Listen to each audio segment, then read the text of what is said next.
Video की शुरुआत में एक छोटा सा डिस्क्लेमर है कि जिस जगह मैंने स्टैटिक्स लिखा है उसका मतलब स्टैटिस्टिक्स है, ठीक है। धन्यवाद। Hello everyone. आगे बढ़ते हैं।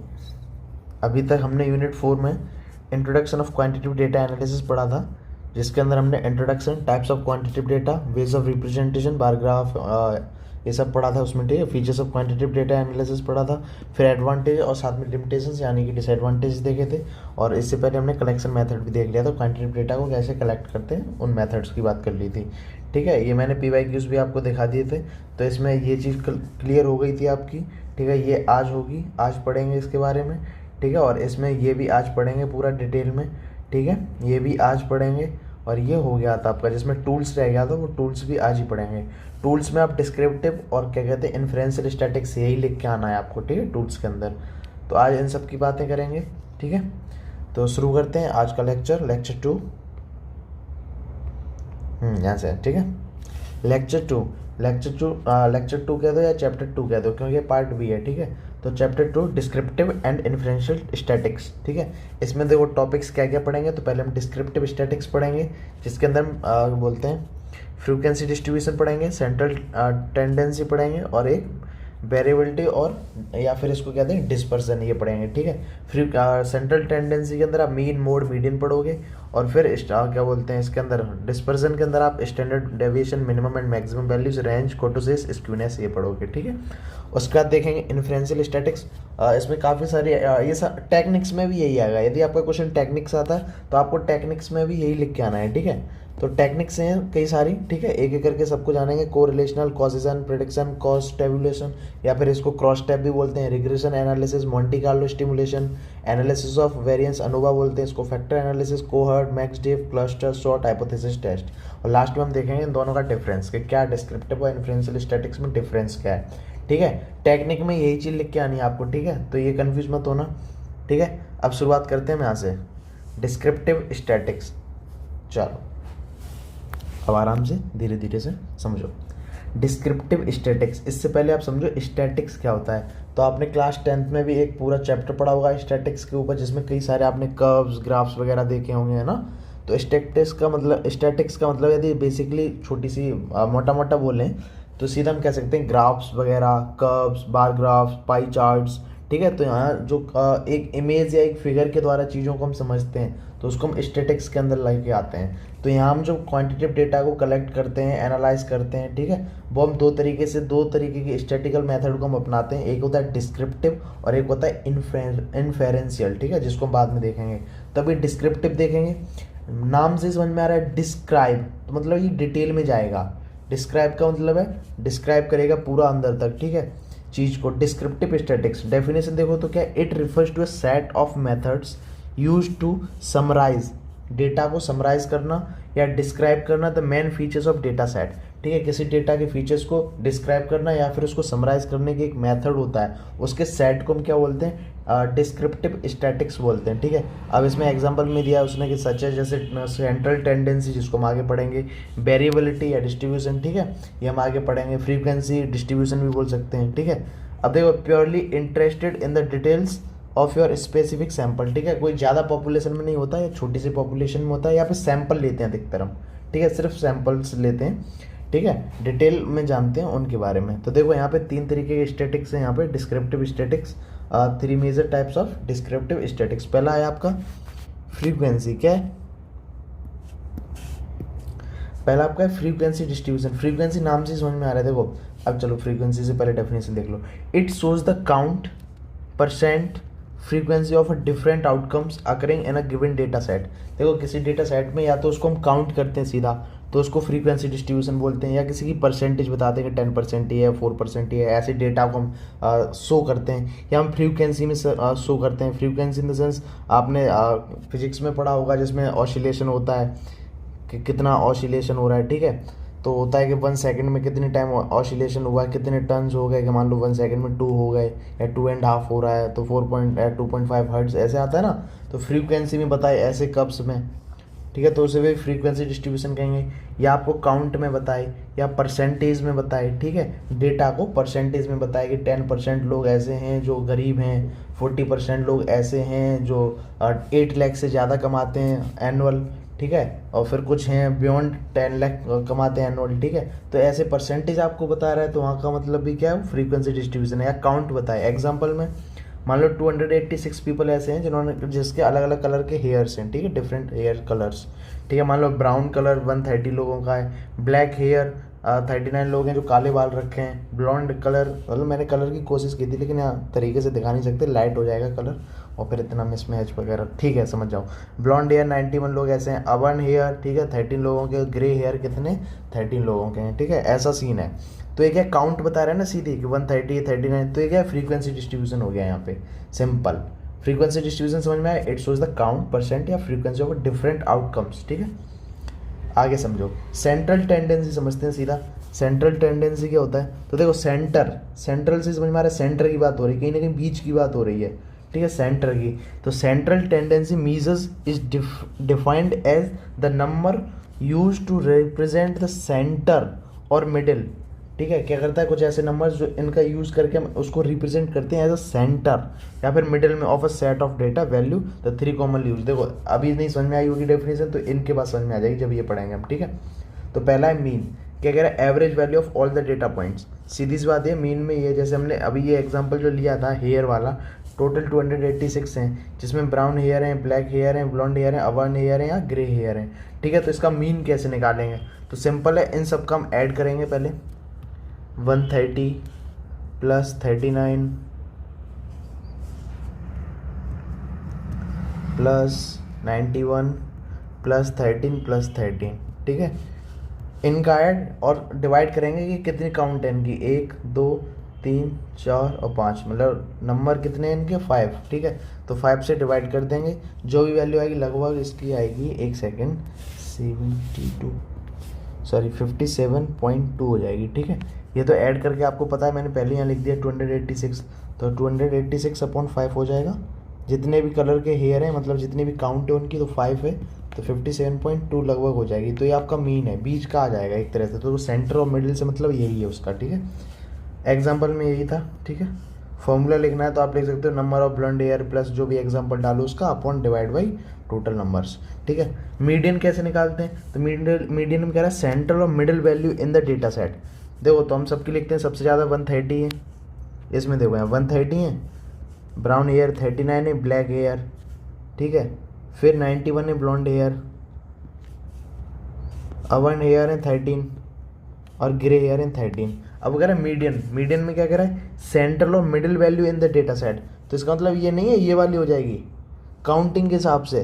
तो देखो ये 130 91 दो बड़ी हो गई, 13 छोटी हो गई, तो बीच की कौन सी होगी, 39, तो ये आपकी होगी मीडियन, ठीक है। क्या होगा, मीडियन। अब मोड देखो, मोड क्या होता है, तो मोड तो सिंपल है काफ़ी। मोड में देखो, मोड में लिखा values that appears most often in the data set. Data set में जो सबसे ज़्यादा वैल्यू आपको दिखाई दे रही है वो आपकी मोड होगी। इसमें देखो आपने देखो 13 और 13 ये 2 बार है, बाकी सब एक एक बार है, तो आपकी जो 13 है ये आपका मोड हो गया। क्या हो जाएगा, 13 क्या हो जाएगा आपका, मोड हो जाएगा। तो ये सेंट्रल टेंडेंसी ऑफ क्या बोलते हैं, डिस्क्रिप्टिव स्टैटिक्स की है, ठीक है। तो मीन, मीडियन और मोड, ये समझ में आ गया। इन्हीं को एग्जाम्पल वगैरह लिख के पूरा बना के अलग अलग, फिर उसका ऐसे फॉर्मूला बना के और फिर इनके आंसर्स को सॉल्व करके ऐसे आप पूरा पेज भर सकते हो 2-3 आराम से, ठीक है। तो ये चीज़ क्लियर होनी चाहिए। आगे देखो नंबर 3, ठीक है, इसमें वेरिएबिलिटी और डिस्पर्जन की बात की गई। किसकी, वेरिएबिलिटी और डिस्पर्जन की। इसमें बात क्या करें, हाउ, इसमें सीधी बात ये दिखाता है कि spread scores are in distribution out around the centre, कि सेंटर के इधर उधर कैसे हम डिस्ट्रीब्यूट करते हैं पूरा डेटा। देखो सेंटर में यहाँ पे पीक पे है, ये सेंटर है, अब इसके इधर उधर हम डिस्ट्रीब्यूट करते जा रहे हैं पूरे डेटा को वेरिएबल में, ठीक है। देखो इधर 34.1% इधर भी है, इधर भी है, इसको हम डिस्ट्रीब्यूट कर रहे हैं लेकिन अराउंड द सेंटर। सेंटर के पास में सबसे ज़्यादा है, फिर कम होता जा रहा है दोनों तरफ, ठीक है। इसी को नॉर्मल डिस्ट्रीब्यूशन भी कहते हैं। क्या कहते हैं, नॉर्मल डिस्ट्रीब्यूशन, नॉर्मल डिस्ट्रीब्यूशन भी बोलते हैं, ठीक है। नॉर्मल डिस्ट्रीब्यूशन भी इसको कहते हैं। इसी को स्टैंडर्ड डेविएशन भी कहते हैं, ठीक है। ये सॉरी, डिस्पर्जन में तो आपको वेरिएबल दिखाएगा टोटल स्प्रेड कैसे करते हैं स्कोर को या डेटा को, लेकिन ये स्टैंडर्ड डेविएशन के अंदर है ये ग्राफ। स्टैंडर्ड या नॉर्मल डिस्ट्रीब्यूशन एक ही बात है। इसमें क्या होगा, इसमें मोड, मीडियन और आपका मीन तीनों इक्वल होंगे। Mode equal to mean equal to median, ठीक है, बिल्कुल सेंटर में होंगे। ठीक है, इसको स्टैंडर्ड डेविएशन कहेंगे। और डिस्पर्जन समझना है तो डिस्पर्जन यही है बेटा कि हाउ स्प्रेड स्कोर्स या data are an distributed out around the centre, के सेंटर के इधर उधर हम कैसे डिस्ट्रीब्यूट करते हैं। स्टैंडर्ड डेविएशन में कैसे करते हैं, तो इक्वल करते हैं या सिमेट्रिकल करते हैं। इसमें देखो सिमेट्रिकल भी है दोनों तरफ, ठीक है, सिमेट्रिकल होगा। ठीक है, फिर देखो मिनिमम एंड मैक्सिमम वैल्यूज़, ठीक है, इसमें सीधी सी बात है, मिनिमम मतलब लोवेस्ट और मैक्सिमम हाईएस्ट। जैसे हाईएस्ट में 130 सबसे ज़्यादा थे ब्राउन हेयर, और सबसे कम ग्रे हेयर और वो थे क्या बोलते हैं एक और था जो भी था 13। तो ये मिनिमम और मैक्सिमम वैल्यूज़ हो गई। रेंज क्या होती है, तो रेंज होती है highest value minus lowest value. ठीक है, तो हाईएस्ट कितनी थी उसी एग्जांपल के हिसाब से, ब्राउन हेयर 130 और ग्रे हेयर 13, तो 130 माइनस 13 117, तो ये आपकी रेंज हो गई।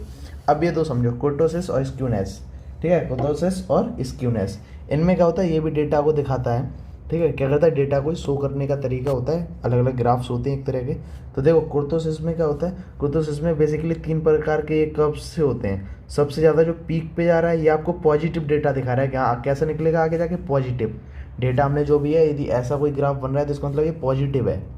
ठीक है, आगे जाके डेटा कैसा आ रहा है, पॉजिटिव आ रहा है। मान लो कोई बीजेपी है अपना वोट देख रही है और ऐसा कुछ बनना है उनका, उसका मतलब आगे बढ़ेंगे। ठीक है, पॉजिटिव में जा रहा है उनका जो भी है वोटर। ठीक है, इसको और भी बोलते हैं, इसीलिए कुर्टोसिस को 3 टाइप्स में बोलते हैं, प्लेटी कुर्ती, मीसो कुर्ते, लेप्टो कुर्ते, लेकिन आपको इतना डिटेल में जाना नहीं है। ठीक है, तो बस ये ग्राफ समझ लो, ये बना के आना है। सबसे कम ये वाला होता है, ऐसा है तो इसका मतलब ये नेगेटिव में जा रहा है कहीं ना कहीं, देखो लिखा है नेगेटिव कुर्टोसिस। ठीक है, और मीडियम वाला है ये, तो इसका मतलब नॉर्मल है, जीरो है, जीरो समझो, ना पॉजिटिव ना नेगेटिव, जीरो।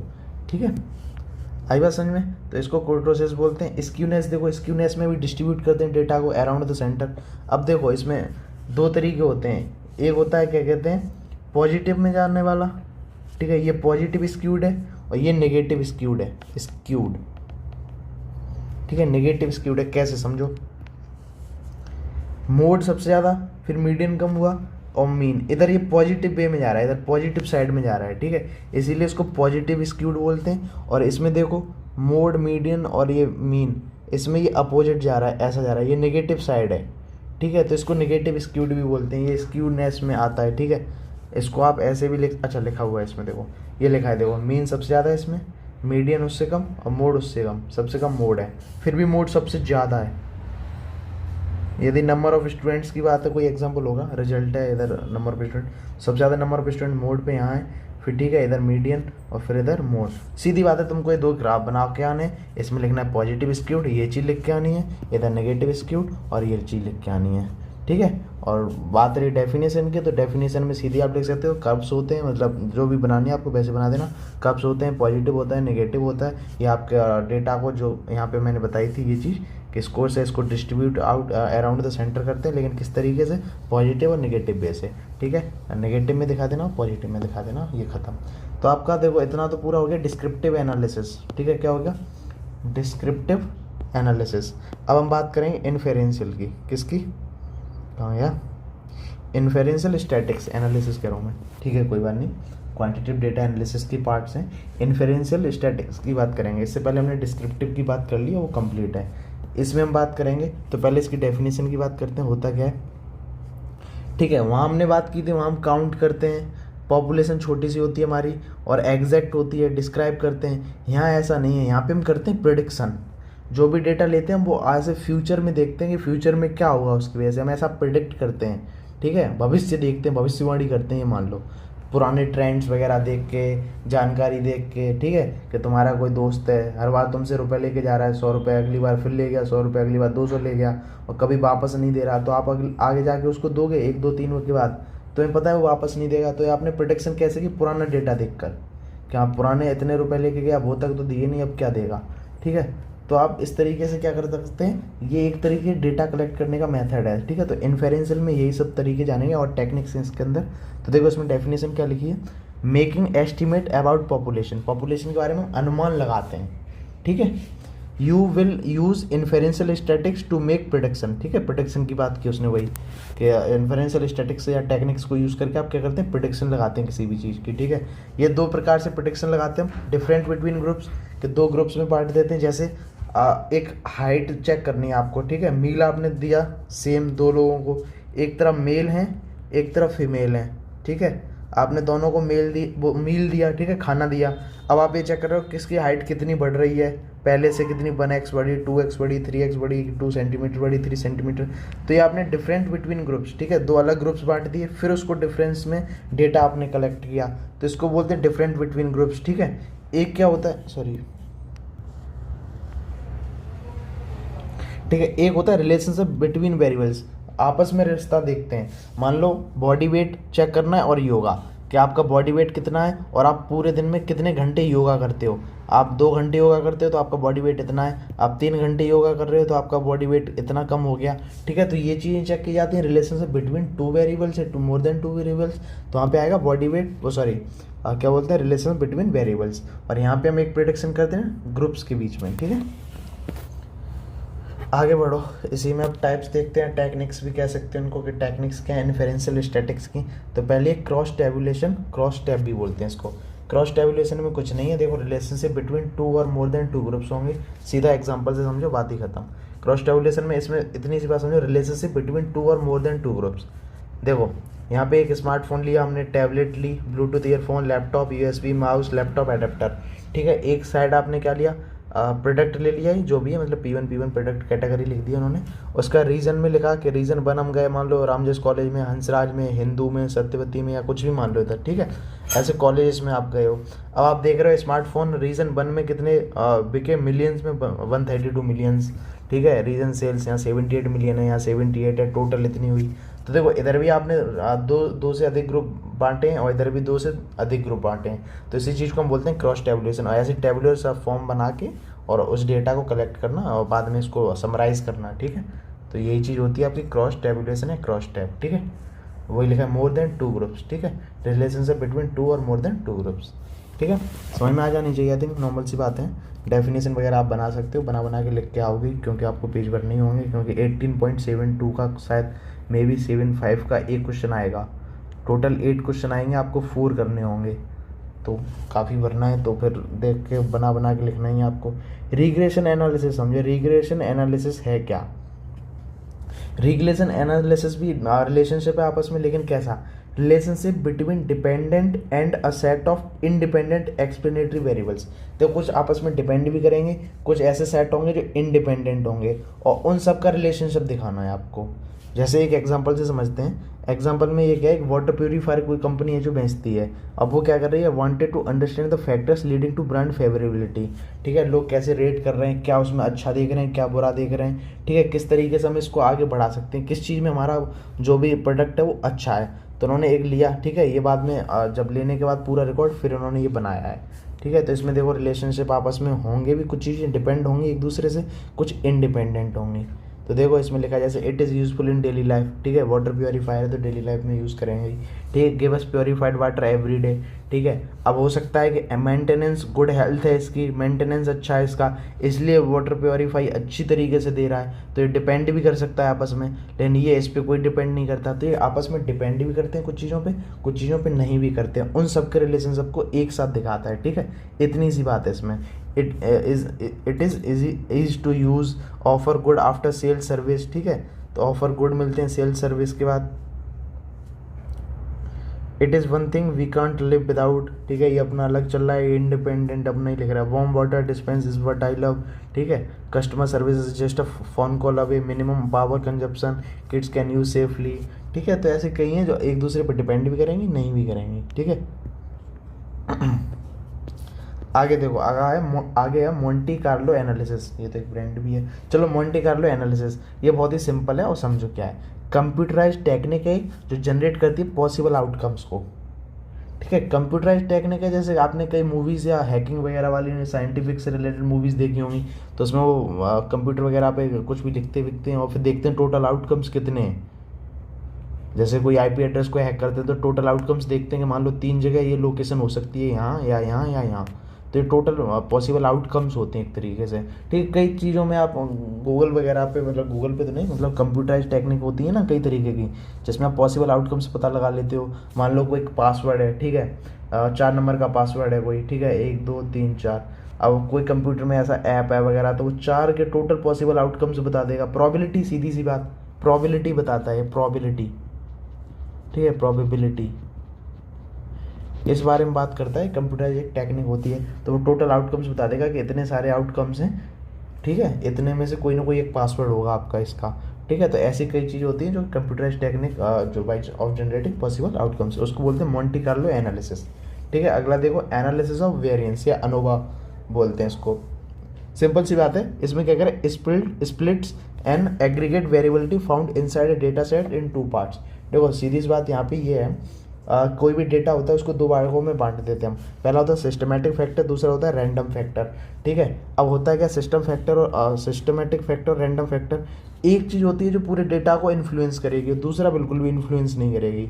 जैसे कोई एग्जांपल लेते हैं, test in many due colleges, ठीक है, कई सारे कॉलेज में मान लो टेस्ट कराते हैं हम, मान लो हंसराज में करा रहे हैं कोई टेस्ट, एक हिंदू में करा रहे हैं, ठीक है, एक मान लो आप रामजस में करा रहे हैं, ठीक है, ऐसे कोई भी कॉलेज मान लो, ठीक है, इनमें मान लो टेस्ट करा रहे हैं, सत्यवती मान लो, ठीक है, सत्यवती कॉलेज है, अब इनमें मान लो टेस्ट करा रहे हैं, ठीक है। अब मान लो हर बार कोई ना कोई एक दूसरे को पीछे कर रहा है, आगे कर रहा है, लेकिन एक कोई कॉलेज है, ठीक है। अब हंसराज वाले खुश हो जाएंगे, हम सत्यवती माने हैं, हो ही नहीं पाएगा कोई खुश, ठीक है। मान लो सत्यवती हर बार जीत रहा है, ठीक है, हर बार फर्स्ट पोजीशन सत्यवती से आ रहा है, बाकी एक दूसरे को हरा रहे हैं, जिता रहे हैं, आपस में हार रहे हैं, जीत रहे हैं, लेकिन एक ऐसा फैक्टर है जो हमेशा जीत ही रहा है, ठीक है, इसको कोई पीछे कर ही नहीं पा रहा है, ठीक है। मान लो ये कॉलेज सत्यवती कॉलेज है, ठीक है, इसको कोई भी पीछे नहीं कर पा रहा है, ये हमेशा जीत रहा है, ठीक है। तो ये क्या होगा, इन्फ्लुएंस करेगा डेटा को, ठीक है, बाकी कोई भी इन्फ्लुएंस नहीं कर पाएगा डेटा को, मेन चीज़ इसके अकॉर्डिंग चलेगी, ठीक है। तो ये इस तरीके के होते हैं सिस्टमेटिक फैक्टर, रैंडम फैक्टर्स, ठीक है। ये इन्फ्लुएंस नहीं करता, ये इन्फ्लुएंस करता है, ठीक है, डेटा को आपके। यदि इसमें कुछ गड़बड़ी होती है तो सब में होगी। कई लोग खुश हो जाएंगे, कई दुखी हो जाएंगे, सत्यवती को नाम दे दिया हमारे भाई, फिर कौन सा टेस्ट है, हो सकता है गुंडे का टेस्ट हो। अच्छा सॉरी, ठीक है, आगे देखते हो जब से पार्ट। अब फैक्टर एनालिसिस। अब देखो फैक्टर एनालिसिस में क्या, large number variables can be reduced into a smaller number of factors. तो क्या कह रहा है, फैक्टर एनालिसिस, इसमें सीधी सी बात है, हम फैक्टर को एनालाइज करेंगे, लेकिन large number of variables can be reduce into a smaller number of factors. सीधी सी बात ये है, यहाँ पे क्या करते हैं, कई चीज़ मान लो रेटिंग्स मिली है आपको, कई चीज़ें आपसे पूछी हैं सर ने कि बताओ इस कॉलेज में क्या अच्छा है, किसी सत्यवती का ही नाम ले लो, ऊपर चलो भी लिया, ठीक है, सत्यवती का नाम लिया, सत्यवती कॉलेज का, ठीक है। अब सत्यवती कॉलेज में मैंने पूछा क्या अच्छा है, तो आप कह रहे हो वॉशरूम बहुत अच्छी हैं, ठीक है, वेल स्ट्रक्चर्ड हैं, ठीक है। फिर आपने दूसरा कह दिया कि जब हम जाते हैं, मतलब जो भी हमारी गलियां बनी हुई हैं, रोड बनी हुई हैं स्कूल के अंदर या कॉलेज के अंदर, उन पे ना वो वाले सेंसर्स है, वो वाली टाइल्स लगाएंगे जो ब्लाइंड के लिए अच्छी रहती हैं, ठीक है, वो आपने कह दिया। स्टेयर्स की भी सुविधा है उनके लिए अच्छी, ठीक है। रूम के सामने QR कोड लगा रखे हैं, समझ नहीं आ रहा है, रूम के सामने ब्लाइंड लोगों के लिए QR कोड कैसे स्कैन करते हैं, जो भी है, ठीक है, QR कोड है, QR कोड लगा दिए, ठीक है। वहाँ की जो भी नालियाँ वगैरह हैं वो बढ़िया हैं एकदम, ठीक है, पानी आने की सुविधा सही है, ठीक है, वाटर कूलर बढ़िया है, ठीक है, सही जगह लगें, स्टेयर्स के पास में लगें ताकि लोग आए जाएँ तो वहीं पी लें, ठीक है। तो ऐसे आप कई चीज़ों में तोड़ रहे हो, कैंटीन अच्छी है, सोसाइटी रूम अच्छा है, लेकिन आप ऐसा भी कह सकते हो सीधी बात कि वहाँ का इंफ्रास्ट्रक्चर अच्छा है कॉलेज का, ठीक है। तो मैंने ये क्या किया, सारे फैक्टर्स को एक के अंदर जोड़ दिया, इन सबको मैंने ख़त्म करके इतना सारा लिख के मैंने एक पॉइंट में जोड़ दिया, इंफ्रास्ट्रक्चर बढ़िया है वहाँ का। तो ये क्या किया आपने, लार्ज नंबर ऑफ वेरिएबल्स को रिड्यूस करके एक स्मॉलर नंबर ऑफ फैक्टर्स में ले आए। वही चीज़ इधर बता रहे हैं फैक्टर्स में, जैसे वेटिंग टाइम, क्लीनिंगनेस है, स्टाफ बिहेवियर है, तो सीधा आपने एक फैक्टर जोड़ दिया, क्लीनिंगनेस, ठीक है। टेस्ट ऑफ फूड बहुत अच्छा है कि फूड का टेम्परेचर बढ़िया है, गर्म मिलता है खाना आपको, फ्रेशनेस ऑफ फूड एकदम फ्रेश मिलता है, तो सीधी बात है फूड क्वालिटी फैक्टर में जोड़ते हैं कि फूड क्वालिटी बढ़िया है, ठीक है। तो इस तरीके को क्या बोलते हैं, फैक्टर एनालिसिस, क्या बोलते हैं, फैक्टर एनालिसिस। अगला देखो कोहर्ट एनालिसिस, क्या है, कोहर्ट एनालिसिस। अरे यार अभी कोरिलेशनल वगैरह पता नहीं, चलो वो बाद में बता दूंगा। कोहर्ट एनालिसिस, ठीक है, इसमें क्या होता है, इसमें सीधी बात हम बिहेवियरल एनालिटिक्स करते हैं, लोगों के बिहेवियर से देखते हैं और ये लॉन्ग टाइम तक चलता है, ठीक है। एग्जाम्पल से समझो क्या है इसमें सीन ये है, कोई भी एक बंदा है, इन्वेस्टिगेटर कहते हैं जिसको यहाँ पे, रिसर्चर की जगह इन्वेस्टिगेटर है, वो किसी बंदे को या पॉपुलेशन को इन्वेस्टिगेट करेगा कि 2010 में किया, फिर 11 में किया, फिर 15 में किया, 18 में किया, फिर उन पॉपुलेशन के अंदर ये देखो कौन सी बीमारी अब आ गई है, पहले से हार्ट कैसा है इन लोगों का, ठीक है, क्या दिक्कत हो गई है पहले से। तो एक तरीके का ऊपर से ट्रेंड बनाता हुआ चलेगा, अभी ये सिचुएशन है, अभी ये सिचुएशन है, फिर क्यों इनमें बीमारी आई, किस वजह से, इनका खाना पीना खराब था, क्या था। तो उस तरीके की एक स्टडी थी, ये रियल है, ठीक है, कोई एग्जाम्पल नहीं है, रियल एग्जाम्पल है मतलब। फ्रेमिंगम हार्ट स्टडी, इसमें क्या है, long running cohort study is a Framingham heart study. This study required over 5209 males लिए गए थे और कुछ फीमेल्स पार्टिसिपेंट्स भी थे इसमें, ठीक है, 1948 में, from around the area of Framingham, ठीक है, एक जगह है कोई। द स्टडी है served as a source of data for cardiovascular risk factor, इससे रिलेटेड हमने डेटा कलेक्ट किया था, कार्डियोवास्कुलर रिस्क फैक्टर। अब बाद में क्या हुआ, फिर सेकंड 1948 के बाद 1971 में लिया, फिर 2002 में लिया, और आपने देखा the study has made important contribution to understanding the heart health, ठीक है, हार्ट हेल्थ को समझने की कोशिश की है। Researcher are now looking into how genetic factors में अफेक्ट कार्डियोवास्कुलर हेल्थ रिस्क, ठीक है। अब जो जेनेटिक फैक्टर है इंसान के अंदर के जो जीन्स हैं, वो जेनेटिक फैक्टर कैसे अफेक्ट कर रहे हैं कार्डियोवास्कुलर हेल्थ को, मतलब जब कार्डियोवास्कुलर जानते हो ना इसको, अरे वो हार्ट वगैरह में दर्द वगैरह होने लगता है, पेन सा होने लगता है ना, तो ऐसी सिचुएशन शुरू से देखते आ रहे हैं हम long run, family by family या जेनेटिक, सीधा पुराने 19 देखो ना, 1948 से लेकर 2002 तक चले आ रहे, पेरेंट्स को फिर उनके बच्चों को ऐसे देखते हुए चले आ रहे, ठीक है। तो इसको कोहर्ट एनालिसिस कहते हैं, ठीक है, कोहर्ट, हार्ट से ही समझ में ध्यान रखना है, कोहर्ट, ठीक है। मैक्स डिफ एनालिसिस क्या है, बहुत ही सिंपल है, मैक्स डिफ एनालिसिस कुछ नहीं है, सीधी सी बात है, आप एक बंदा दूसरे की फीलिंग्स को जानना चाहता है। गॉज का मतलब होता है था लेना या फीलिंग्स को समझना, ठीक है, क्या फील करता है उस चीज़ को लेकर, इस प्रोडक्ट को लेकर, तो वही लिखा है, gauge customers preference for purchase and what parameters rank highest then the others, वो देखता है इसमें मैक्स डिफ एनालिसिस में, सीधी बात करता है, हमारा प्रोडक्ट है मान लो पार्ले जी, ठीक है, पार्ले जी है, अब वो पूछ रहा है लोगों से आपको क्यों अच्छा लग रहा है, क्यों रैंक कर रहा है ये, ठीक है, आपको क्यों ऐसा लगता है और बिस्किट से अच्छा है, और क्यों नहीं इसको कोई कम्पीट कर पा रहा है पार्ले जी को, ठीक है, तो और क्यों खरीदना चाहते हो आप, तो ऐसे था लेता है इंसान कस्टमर्स की, ताकि उसे समझ में क्या हमारे में सही है, क्या चीज़ ख़राब है, किस चीज़ से हम प्रमोशन करते हैं या क्या चीज़ हम इसमें सुधार सकते हैं, ठीक है, तो उसे बोलते हैं मैक्स डिफ एनालिसिस, ऐसे डेटा कलेक्ट करना। फिर क्लस्टर एनालिसिस है, इसको ज़्यादा नहीं बताऊंगा, आपने फर्स्ट यूनिट सेकंड पढ़ी होगी, उसमें क्लस्टर सेकंड यूनिट में पढ़ा होगा, सैम्पलिंग में, ठीक है, स्ट्रेटिफाइड रैंडम और क्लस्टर सैम्पलिंग, सिंपल सी बात है, थोड़ा सा हल्का सा बता दे रहा हूँ। यहाँ पे क्या है, ग्रुप्स देखो, ग्रुप्स एक जैसे होंगे, ठीक है, प्री डिफाइंड होंगे पहले से, ठीक है, फिर इनमें से हम किसी एक दो ग्रुप को उठा लेंगे।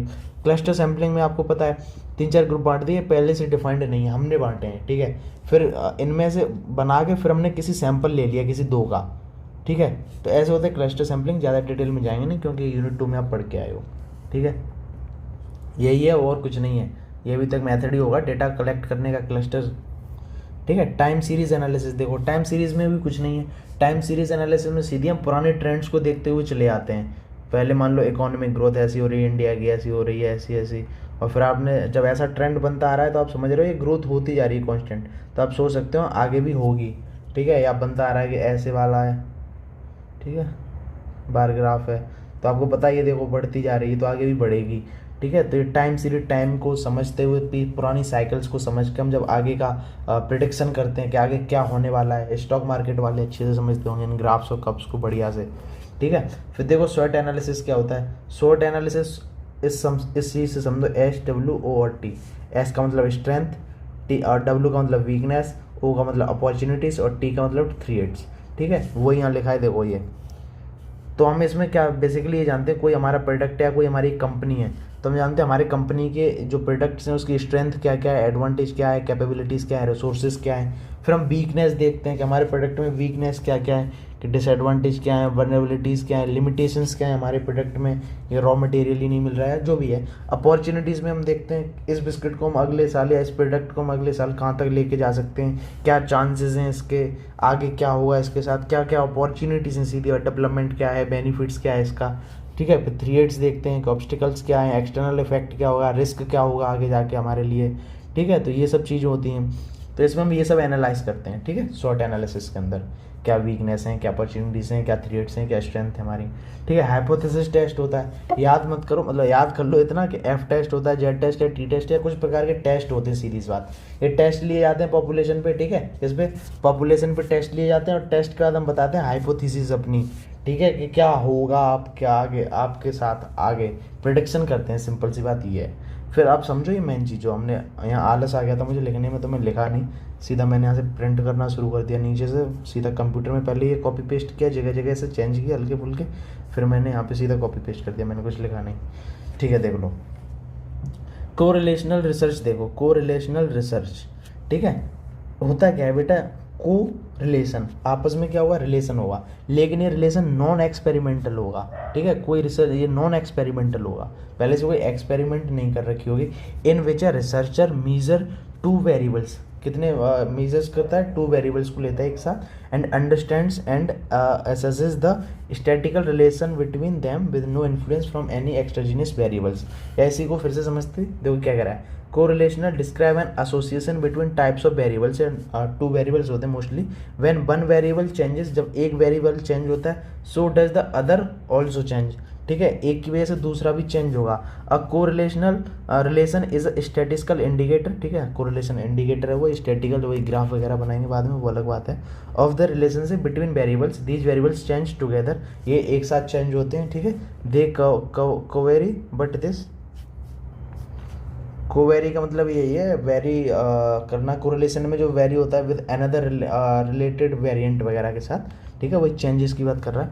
But this covariation is not necessarily due to direct और इनडायरेक्ट लिंक, ठीक है, यहाँ पे क्या कह रहा है, यहाँ पे डायरेक्ट लिंक नहीं होगा आपस में, कोई क्या नहीं होगा, डायरेक्ट लिंक नहीं होगा। एग्जाम्पल की बात करें तो एग्जाम्पल में एक तरफ है टी आपकी, एक तरफ है कॉफ़ी, ठीक है, इनमें आपस में तो कोई रिलेशन है नहीं, लेकिन यदि टी मान लो सस्ती हो गई मार्केट में, क्या हुआ, चाय सस्ती मिलने लगी, चाय पत्ती सस्ती मिलने लगी, तो लोग जो कॉफ़ी वाले होंगे वो टी की ओर भाग आएंगे, ठीक है, टी की ओर भाग आएंगे, कॉफ़ी की कम हो जाएगी, टी ज़्यादा होने लगेगी, तो एक वेरिएबल की वजह से दूसरे पे चेंज पड़ा है, दूसरे पे इफेक्ट भी पड़ा है, ठीक है, ठीक है, लेकिन इनका आपस में कोई लिंक नहीं था, टी अलग चल रहा है अपना, चाय कॉफ़ी अलग चल रहा है।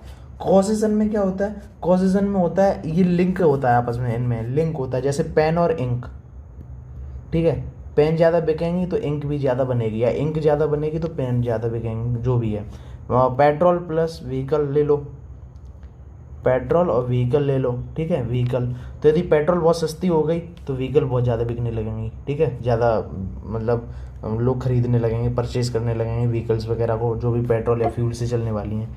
पेट्रोल से मतलब मेरा फ्यूल से है, ठीक है, चाहे डीजल हो, पेट्रोल हो, जो भी हो, ठीक है। तो कॉजेशन में क्या means that changes in one variable brings about change in other, there is a cause and effect, एक की वजह से दूसरे पे इफेक्ट होगा, relationship between variables, the two variables are correlated with each other and there is no casual link, there is a casual link, वही मैंने कहा नो कहाँ से आ गया, there is a casual link between them, ठीक है। इसमें क्या होता है, लिंक होगा आपस में, इंक और पेन का, इंक बिना पेन के बेकार, बिना इंक के पेन बेकार, ठीक है, बिना पेट्रोल के डीजल सॉरी कार या व्हीकल बेकार, और बिना व्हीकल के पेट्रोल बेकार, ठीक है। तो इनमें आपस में लिंक होगा, तो इन्हें कॉफ़ी और टी है, इसमें कोई लिंक नहीं है आपस में, ठीक है, आगे बात समझ में। तो ऐसा सीन है इसका, ठीक है। इसमें एग्जांपल दे सकते हो टेम्परेचर और आइसक्रीम का, टेम्परेचर अपनी जगह, आइसक्रीम, लेकिन चलो वो नहीं है, रहने दो, इतना ही समझ लो, ठीक है, काफ़ी है। अब प्रेडिक्शन की बात करो, उसमें सीधा जैसे यूनिट में प्रेडिक्शन लिख रखा है, लेकिन ये सब प्रेडिक्शन ही है, हम प्रेडिक्ट ही कर रहे हैं, अधिकतर चीज़ इसमें हमने प्रेडिक्ट की है, सीरीज बात, पूरा इन्फेरेंशियल हमने प्रेडिक्ट करके ही पढ़ा है, तो यही सब लिखना है प्रेडिक्शन के अंदर, कन्फ्यूज मत होना, इन्फेरेंशियल पूछे चाहे प्रेडिक्शन, ये सब लिख के आना। लेकिन प्रेडिक्शन में एक बार बता दे रहा हूँ डेफिनेशन, अब prediction is a statement that uses existing data to forecast future, अगले फ्यूचर के लिए, भविष्यवाणी के लिए, इवेंट्स के लिए, जो भी एग्जिस्टिंग डेटा है उसके रिलेटेड हम स्टेटमेंट देते हैं कि आगे क्या होगा भविष्य में, ठीक है। Prediction can be types of gases but they usually come directly observation, हम पुरानी ऑब्जर्वेशन करते हैं, वही सब अभी जो पढ़ के आ रहे हैं, ठीक है। For example if a delivery driver comes to your house every 2 PM at 2 PM, मान लो कोई डिलीवरी ड्राइवर है, ठीक है, रोज़ 2 बजे आ रहा है, तो आगे 4 दिन से लगातार वो इसी समय आ रहा है 2 बजे, तो आप आगे प्रिडिक्ट कर सकते हो कि driver will come following day at the same time, ठीक है, 2 बजे आगे भी आएगा, ठीक है, 2 PM, ठीक है, बेस्ड ऑन प्रीवियस ऑब्जर्वेशन। ये क्या होता है, ऑब्जर्वेशन की वजह से आप कह सकते हो, जैसे मैंने ऊपर एक एग्जांपल दिया था आपको कि कोई आपका फ्रेंड है 100 रुपये ले रहा है, फिर कुछ दिन बाद उसने 100 रुपये लेके, हाँ दे दूंगा भाई दे दूंगा, फिर अगली बार 100 रुपये दे मांग लिए, फिर कह रहा कि दे दूंगा भाई, एक साथ दे दूंगा। अब आपको पता है बार बार बेवकूफ़ तो है नहीं, तो अगली बार समझ जाएगा दोस्त, कि ऑब्जर्वेशन से तो समझा कि हाँ भाई वो ऐसा ही है। या किसी की हरकतें होती हैं चेप होने की, है ना, तुम्हारी तो नहीं है, किसी से चेप तो नहीं होते, चलो समझ जाओ जो भी है, ठीक है। तो इतना ही है। अच्छा हाँ, अभी डिफरेंस है इसमें, डिफरेंस भी बाकी है। डिफरेंस देख लो तो डिस्क्रिप्टिव स्टैटिक्स और इन्फेरेंशियल स्टैटिक्स में डिफरेंस क्या है। तो देखो, it gives information about raw data which describe the data in same manner, ठीक है। कुछ मैनर होता है, पूरा रो बार ग्राफ चार्ट्स वगैरह, इसमें पूरे मैनर से हम दिखाते हैं डेटा को, ठीक है। यहाँ क्या, it makes inference about the population using data drawn from the population, ठीक है। यहाँ क्या कह रहा है, यहाँ बात कर रहा हूँ इन्फेरेंस, अनुमान लगाता है, प्रिडिक्ट करता है डेटा को पॉपुलेशन के थ्रू, ठीक है, using data drown from the population, जो भी पॉपुलेशन डेटा मिला है उनको पॉपुलेशन के थ्रू, उसी का आगे पॉपुलेशन, कहीं मान लो पॉपुलेशन की काउंट की बात कर रहा है, तो पहले का पॉपुलेशन का काउंट हमने देख रखा है, अब का देख रखा है, फिर हमने देख रखे हैं, तो हम प्रिडिक्ट करते हैं, आगे का अनुमान लगाते हैं कि आगे हमारी कैसे पॉपुलेशन ज़्यादा होगी या कम होगी, ठीक है। It helps in organising, analysing and to present data in meaningful manner, ठीक है। इसमें क्या करते हैं, ऑर्गेनाइजिंग वे, एनालाइजिंग वे, प्रेजेंट डेटा करते हैं अच्छी तरीके से, वही चीज़ फिर से इन्होंने लिख दी है, ठीक है। It allows us to compare data and make hypothesis, ये क्या करते हैं, पुराने डेटा को कंपेयर करते हैं आपस में और फिर अपना नया हाइपोथेसिस बनाते हैं, प्रेडिक्शन बनाते हैं कि आगे क्या होगा, ठीक है। ये रियल नहीं होगा, ये भाई साहब रियल है तुम्हारा, ये हमने बाकायदा पता किया है, कैलकुलेट किया है, मेथड लगाए, ठीक है। It is use to describe a situation, एक सिचुएशन को डिस्क्राइब करने के लिए यूज़ किए जाते हैं। It is use to explain the chance of occurrence, ये चांस हैं कि हाँ ये अकर हो सकता है, ये इवेंट हो सकता है। यहाँ पे डिस्क्राइब करेंगे पूरी सिचुएशन को, हाँ ये सीन है, यहाँ पे ये सीन हो सकता है, ये अंतर है, यहाँ है सीन, यहाँ हो सकता है ये, तो ये अंतर है दोनों में। It explains already known data and is limited to a sample और population having a small size, ये क्या कह रहे हैं, जो भी इनका एक्सप्लेन करेंगे डेटा वगैरह लिमिटेड होगा, सैम्पल में होगा, या पॉपुलेशन की साइज बहुत छोटी होगी। यहाँ ऐसा कुछ नहीं है, यहाँ पे कंक्लूजन देते हैं पूरी पॉपुलेशन वगैरह को देख कर, कोई सीन नहीं यहाँ पे ऐसा। It can be achieved with the help of charts, graphs, tables, ठीक है, इनके द्वारा हम पता करते हैं डेटा को। और यहाँ पे क्या, प्रोबेबिलिटी की बात करते हैं पूरी, वही प्रिडिक्शन की बात कर रहे हैं तो प्रोबेबिलिटी की बात कर रहे हैं कि क्या प्रोबेबिलिटी है या क्या पॉसिबिलिटी है, ठीक है। तो ये आपके डिफरेंसेस हो गए छोटे छोटे से, ठीक है। अब आई थिंक आपको क्लियर हो गया होगा, ऐसा कुछ खास था नहीं। और यदि आपको कुछ ऐसा लग रहा है जो समझ में नहीं आया है तो आप कमेंट कर दो, कोशिश करूँगा बताने की कि बता पाऊँ।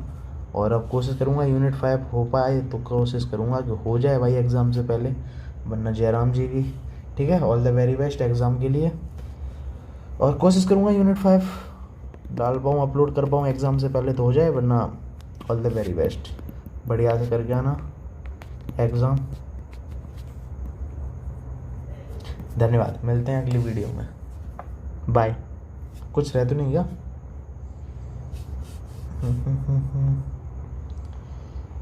वेरिएंस फैक्टर, ठीक है, ये सब बता दिया मैंने आपको, कोरिलेशन, कॉजेशन, प्रेडिक्शन ये बाद में बताया, सबसे पहले यहाँ से शुरुआत की थी, ठीक है। Regression analysis, Monte Carlo analysis, factor, max, cluster, short hypothesis, difference भी बता दिया, ये भी बता दिया। चलो ठीक है, बाय, मिलते हैं अगली वीडियो में, थैंक यू।